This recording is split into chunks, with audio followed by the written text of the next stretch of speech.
Tere, minu nimi on Eve, tulen Saku vallast Metsanurmest, töötan Saku gümnaasiumis õpetajana. Mulle meeldivad koerad, väikesed lapsed, sest ma töötan õpetajana.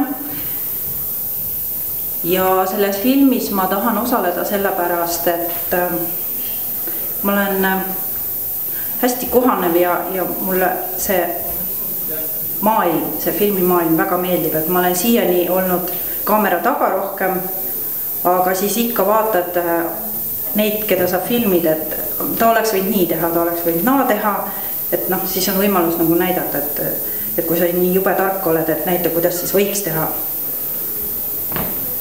Ja ma kogun eestikeelsete kirjadega pastapliiatseid. Aitäh! Ja täpsustavad küsimused, palun.